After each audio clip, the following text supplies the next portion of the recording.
Pastor James Manning. This is a very important program because the issue of Barack Obama's sex and drug abuse are now beginning to take root in this society.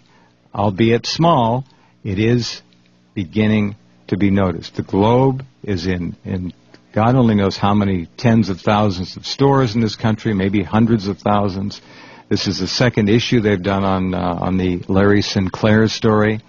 I would expect that Pastor James Manning's story will be perhaps in the following episode of this publication and its coverage of the story.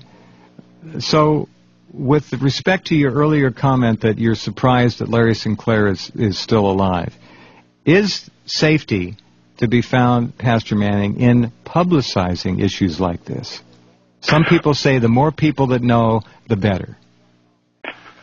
Well, I suppose I'm ambivalent about the answer to that question, mainly because at the level at which I am speaking, but more specifically what Larry Sinclair is saying, because he's talking about a personal sexual experience with the senator.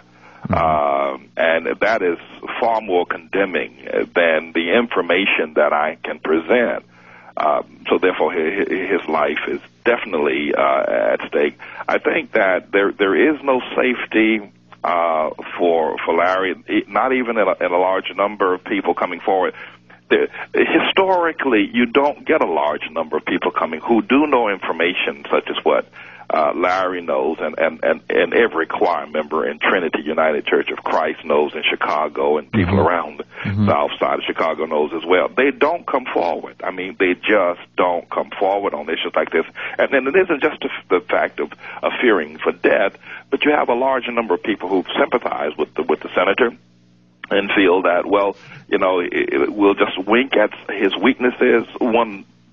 Several people have written to me and said, okay, we know he's got skeletons in his closet. Leave him alone. He's going to do great things. There's no one running for office who doesn't have skeletons in their closet. I've heard the same rationale before, too. In point of fact, some people are now to the point, and I think it's because this society has been bathed in sexual excess of all kinds and drug excesses of all kinds for so long, they say, so what? He could still be a great president. That shouldn't disqualify him. And that's a very lamentable commentary on America.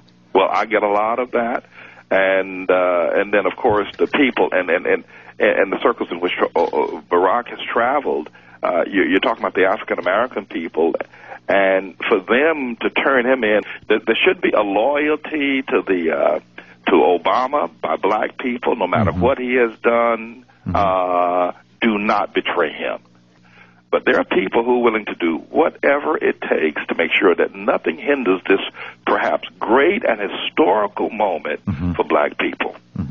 But again, you have to remember they are closely webbed in sexual deviancies out of the Trinity Church. All right. I think Americans need to understand that there is, especially in the inner cities, an absolute ferocity supporting Barack Hussein Obama.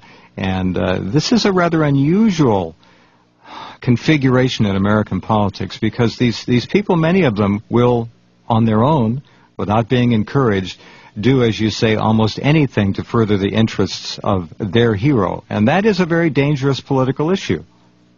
Most assuredly. And it's going to become increasingly so as we move towards the end of the primary. If there is any attempt to derail the Obama candidacy, and a number of high-ranking Democratic officials have declared that there'll be riots in the street if somehow or another this proposed nomination is taken away from him. But that having been said, if someone comes forward, and for whatever reasons, I think that people have respected me as a black preacher and one who's been in the community of Harlem for 27 years, so I've gotten a little bit of slack and respect because I'm just giving out information. Larry Sinclair's situation is different. His is far graver than mine. If you could sit down face-to-face with Barack Hussein Obama for half an hour, what would you tell him? I'll tell him how dangerous he is, and I would ask him to try to hear the sufferings of black people, to hear the sufferings of the women, the black women who lay awake at night, who don't have a husband or man, but have 2 to 3 children, who are struggling to support them, to try to hear the weepings and the laments, and to try to understand that there is tremendous pain. The black woman is perhaps the most ill-treated, most painful woman on the planet today. Nobody knows the trouble she sees raising children, paying the bills. And I'll try to explain to the senator that what he is doing is that he is offering a false hope. And he does not relate. He doesn't understand.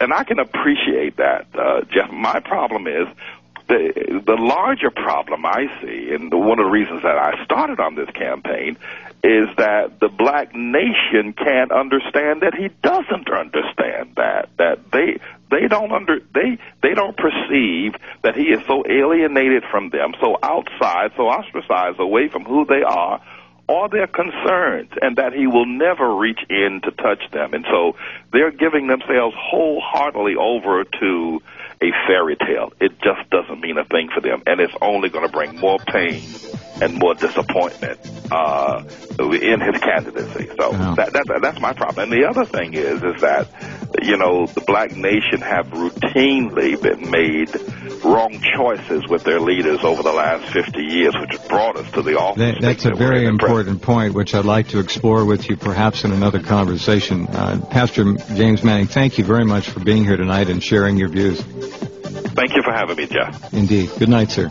Take care. Pastor James